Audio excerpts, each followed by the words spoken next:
السلام علیکم، four news Pakistan کے ساتھ میں ہوں آپ کا ہوسٹ صدام۔ ناظرین، پاکستان مسلم لیگ کاف کے نامزد امیدوار وارڈ نمبر 1 سے ڈاکٹر رانا محمد ناصر ہمارے ساتھ موجود ہیں، جو کہ ہائی کورٹ کے بھی ایڈوکیٹ رہ چکے ہیں، اور اس کے علاوہ ہم ان سے بات کرتے ہیں اور جانتے ہیں۔ السلام علیکم۔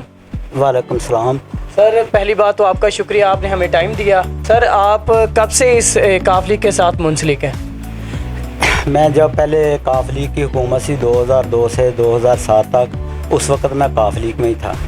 اس کے بعد ہم پی ٹی آئی میں آ گئے۔ اب پھر میں نے دوبارہ کاف لیگ میں شمولیت اختیار کر لی۔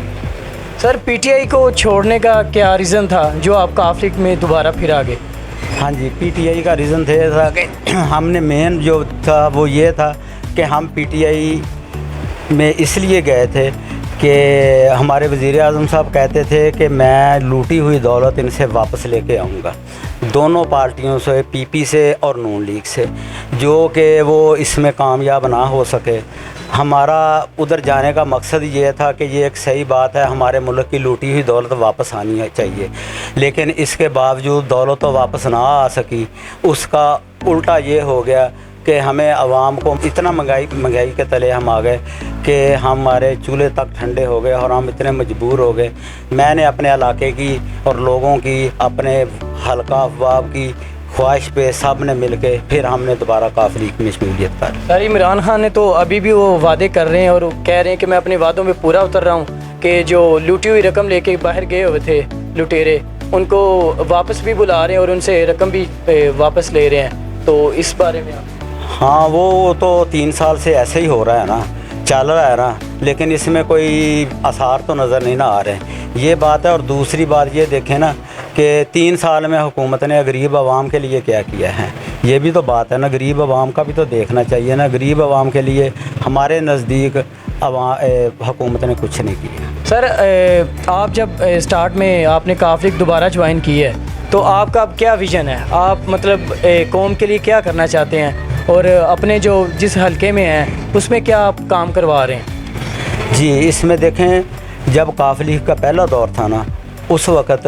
ہمارے یہاں حلقے کے کاف لیگ کے ایم پی اے تھے الحاج شعیب صدیقی صاحب، میرے بہت اچھے دوست ہیں، میں ان کے ساتھ تھا، اور ہم نے اس علاقے میں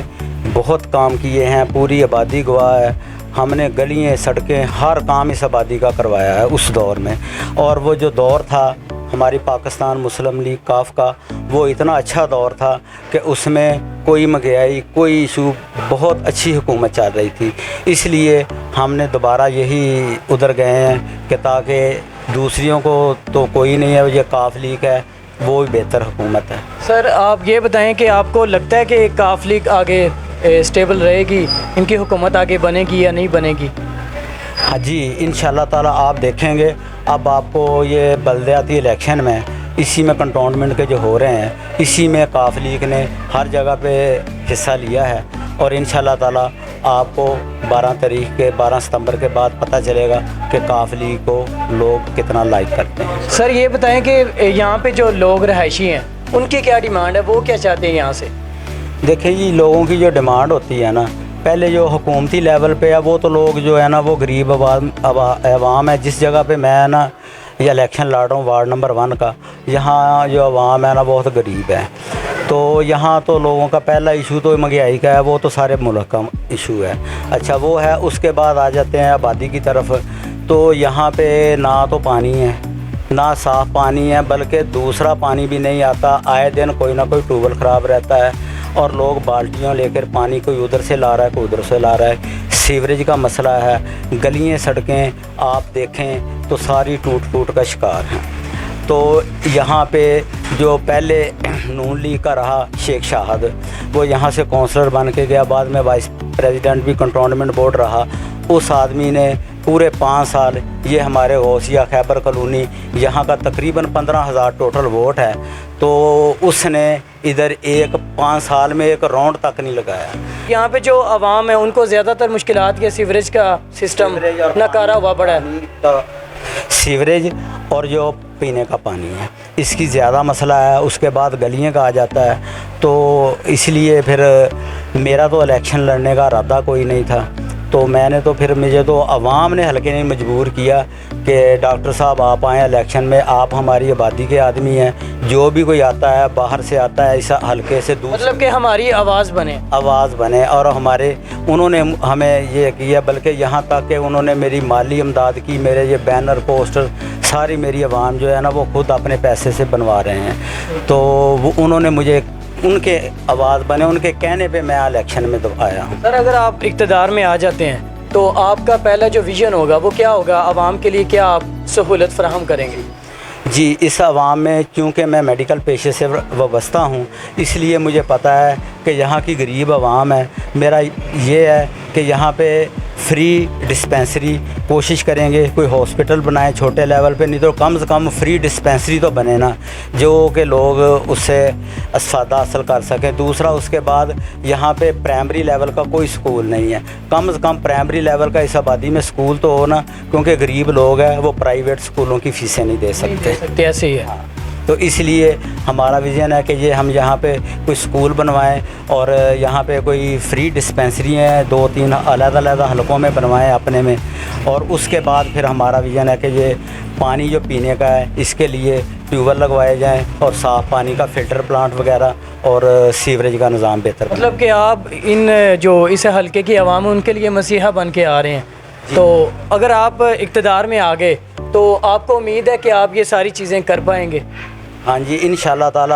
انسان کا ارادہ مضبوط ہو تو انسان سب کچھ کر لے، کیونکہ جو بھی اقتدار میں آ جاتا ہے پہلے ان کے وعدے ہوتے ہیں کہ ہم ہر چیز کریں گے، عوام کو ہر سہولت دیں گے، مہنگائی پہ کنٹرول کریں گے، لیکن جب اقتدار آنے کے بعد وہ یہ ساری چیزیں نہ بھول جاتے ہیں اور عوام کو اگنور کر دیتے ہیں۔ اس کی وجہ پتہ کیا ہے؟ یہ اگنور ایسے ہوتا ہے نا کہ اب دیکھیں جو ہماری وارڈ نمبر 1 ہے نا، اس میں یہ کچی آبادی ہے، یہاں سے میں الیکشن لڑ رہا ہوں، خیبر کالونی، غوثیہ کالونی، یہ پورے علاقے میں نا یہاں ووٹ بھی ٹوٹل ووٹ 25,000 ہے اور 15,000 اسی آبادی کا ہے، اور اس کے ساتھ شروع سے زیادتی ہوتی رہی ہے۔ شروع سے زیادتی یہ ہوتی رہی ہے، صدر والی سائڈ پہ اگر ہم جائیں نا تو وہاں ترقیاتی کام ہوتے ہیں، وہاں کے لوگ بھی ٹھیک ہیں، صاحب حیثیت ہیں، وہ خود بھی کروا لیتے ہیں اور وہ بورڈ والے بھی وہاں سے کر دیتے ہیں۔ اس آبادی کا لاوارث ہے، اور اس کا وجہ یہ ہوتی ہے کہ یہاں سے کوئی کینڈیڈیٹ نہیں ہوتا، اس آبادی کا کوئی کینڈیڈیٹ نہیں ہوتا، کینڈیڈیٹ آتا ہے ادھر سے، اور پھر وہ فنڈ بھی اگر کوئی ملتے ہیں نا تو وہ ادھر ہی لگا لیتا ہے، ادھر آتا ہی نہیں ہے۔ اسی لیے لوگوں کی خواہش ہے کہ ہم نے اپنی آبادی کا کینڈیڈیٹ آگے لانا ہے تاکہ وہ ہماری آبادی کے کام کر سکے۔ اور سر آپ کو مطلب کتنا لگتا ہے کہ آپ کو کتنے % عوام ووٹ دے گی؟ ہوتا ہے نا کہ ایک پرسنٹیج ہوتی ہے، 50%، 70% عوام آپ کے ساتھ ہے۔ دیکھیں جی، میں تو ڈور ٹو ڈور کمپین کر رہا ہوں، اور جس جگہ پہ میں کمپین کر رہا ہوں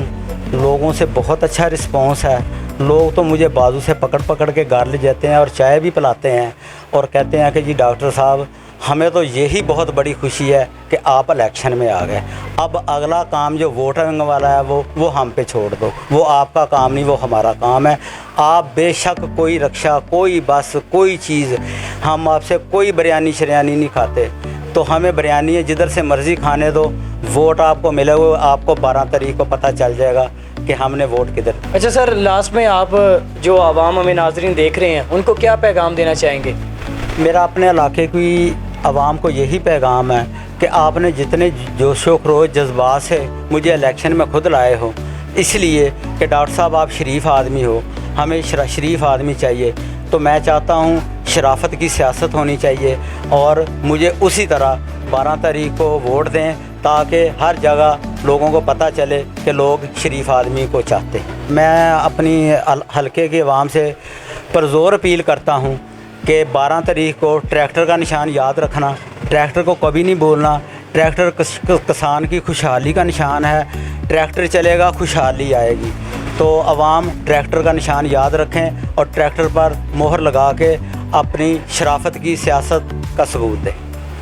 بہت شکریہ رانا محمد ناصر صاحب، آپ نے ہمیں ٹائم دیا اور